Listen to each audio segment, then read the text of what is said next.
আল্লাহ রাসূল সাল্লাল্লাহু আলাইহি ওয়াসাল্লাম একবার ওয়াজ করতেছেন, সহিহ বুখারীর বর্ণনা। আল্লাহর হাবিব সাল্লাল্লাহু আলাইহি ওয়াসাল্লাম বললেন, ইন্না মিনা শাজারি শাজারা, এক ধরনের গাছ আছে, লা ইয়াসকুতু ওয়ারাকুহা, যেই গাছের পাতা কোনোদিন ঝরে না, পাতা পড়ে না, একটা গাছ আছে।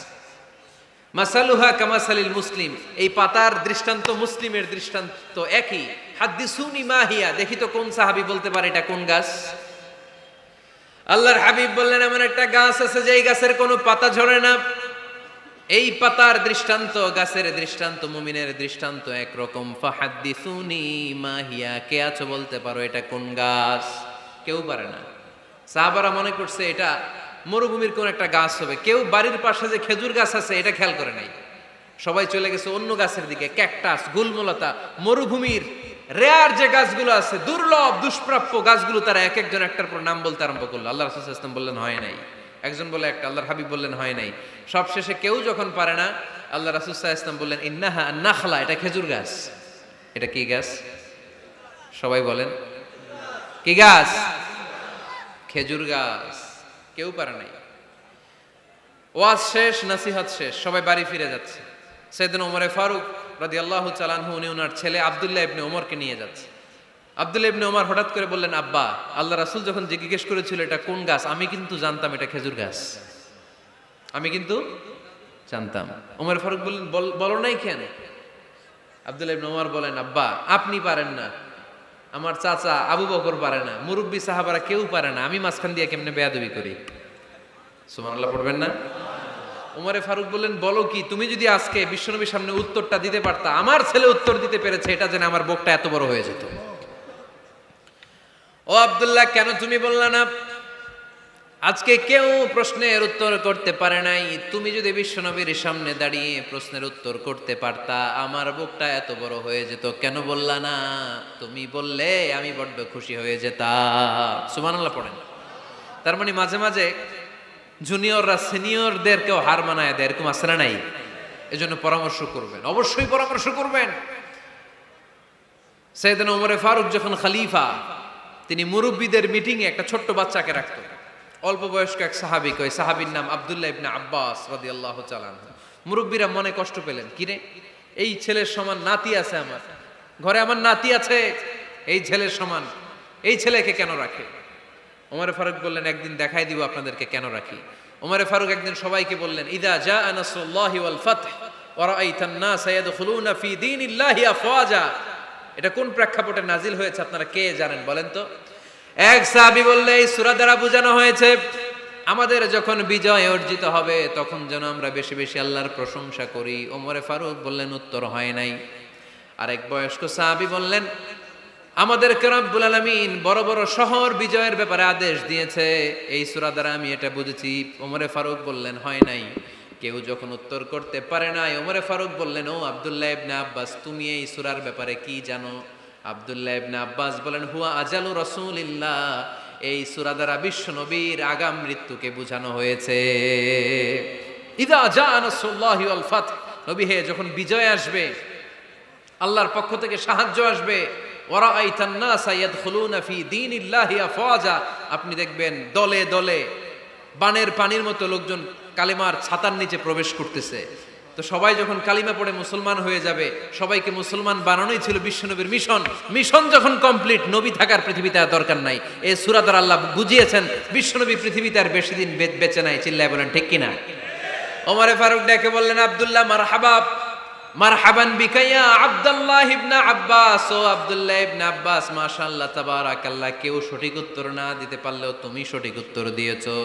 তুমি এই সূরার ব্যাপারে যতটুকু জানো আমিও জানি ততটুকু, পড়েন সুবহানাল্লাহ। তুমি সঠিক উত্তর দিয়েছো।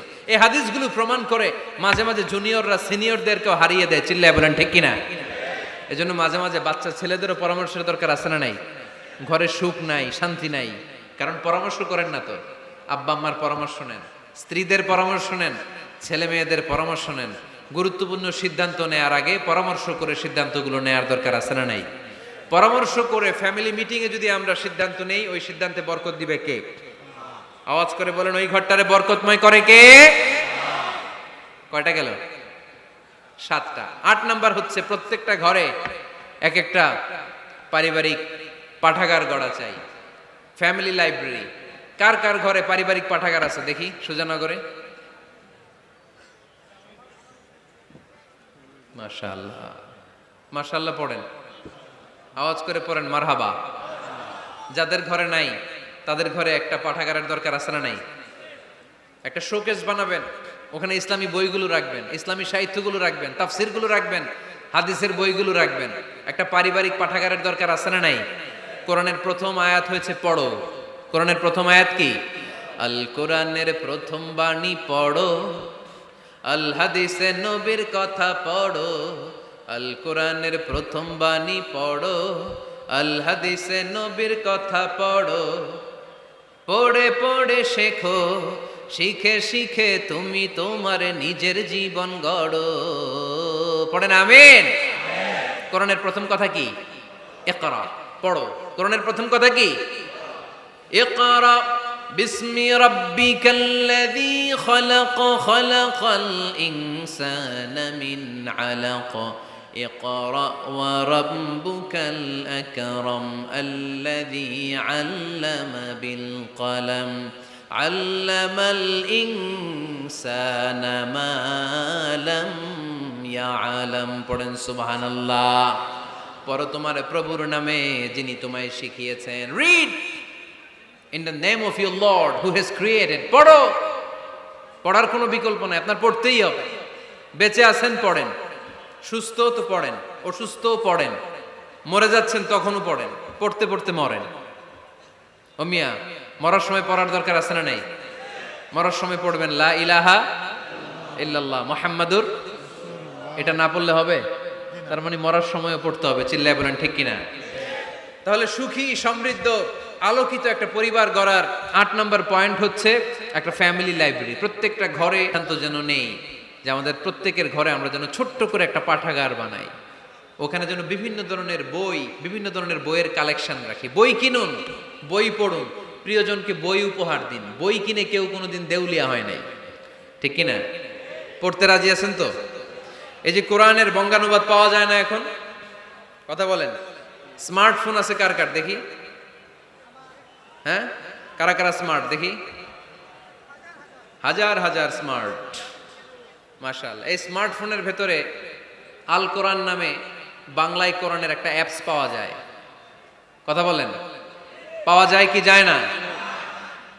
আজকে থেকে এই অ্যাপসটা ডাউনলোড করে প্রতিদিন 1 আয়াত, 2 আয়াত, 3 আয়াত করে পড়া শুরু করে দেন। বাঁচতে হলে পড়তে হবে, বাঁচতে হলে জানতে হবে, ঠিক কিনা? এই স্লোগান আমাদেরকে শিখায়। এই স্লোগান তো আল্লাহ, এই স্লোগান দিয়েই তো আল্লাহ কোরআন শুরু করছে। ইকরা বিসমি রাব্বিকাল্লাযী খালাক। বাঁচতে হলে জানতে হবে, বাঁচতে হলে পড়তে হবে, পড়ার কোনো বিকল্প নাই। আওয়াজ করে বলেন ঠিক কিনা? সুজানগরের রায়েরা, মোবাইলের অ্যাপসের ভেতরে আমরা কোরআন রাখতে রাজি আছি তো সবাই? হাদিসের অ্যাপস ডাউনলোড করতে রাজি আছি তো? বাস রাজি আছি, ডাউনলোড করে রাইখা দেবো, আর কেউ পড়বো না নাকি? হ্যাঁ, প্রতিদিন একটা আয়াত হলেও যেন আমরা পড়ি। আল্লাহ যা বলা দরকার সব বলে দিয়ে গেছে, নতুন করে আর কিছু বলবে না। আমরা যেন পড়াশোনা করি, আমরা যেন একটা পাঠাগার বানাই। আবারও কখনো আসার সুযোগ হলে আমি জিজ্ঞেস করবো, যদি আমার মনে থাকে, যে আপনাদের পাঠাগার আছে কার কার ঘরে। সেদিন সবার হাত তুলতে হবে। এমনি পারা যাবে তো? আল্লাহ তুমি তৌফিক দাও। এজন্য একা একা সিদ্ধান্ত নেবেন না, নারীদের কাছ থেকেও পরামর্শ নেবেন। আল্লাহর হাবিব সাল্লাল্লাহু আলাইহি ওয়াসাল্লাম নারীদের পরামর্শের গুরুত্ব দিয়েছেন। মাঝে মাঝে জুনিয়রদের পরামর্শ নিতে হয়, ছোট্ট বাচ্চাদের পরামর্শ নিতে হয়। ছোট্ট বাচ্চাদেরকে বোকা মনে করবেন না, ছোট্ট ছেলে মেয়েদেরকে বোকা ভাববেন না, ওদের মাথায় বুদ্ধি আছে। মাঝে মাঝে জুনিয়ররা সিনিয়রদেরকে হারায় দেয়, আছে না নাই? আল্লাহর হাবিব সাল্লাল্লাহু আলাইহি ওয়াসাল্লামের একটা বৈশিষ্ট্য ছিল, তিনি কিছু খেলে খাওয়ার পরে বন্টন করলে কোন দিক দিয়ে করতেন? আওয়াজ করে বলেন না, ডান দিক থেকে। একবার তিনি দুধ খেলেন, দুধ খেয়ে বন্টন করবেন, কিন্তু ডান দিকে দাঁড়িয়েছিল একটা ছোট্ট ছেলে, আর বাঁ দিকে মুরব্বী সাহাবারা। আল্লাহর হাবিব সাল্লাল্লাহু আলাইহি ওয়াসাল্লাম এই ছোট্ট ছেলের কাছ থেকে অনুমতি চাইলেন। তার মানে ছোট্টদেরও পরামর্শের দরকার আছে না নাই?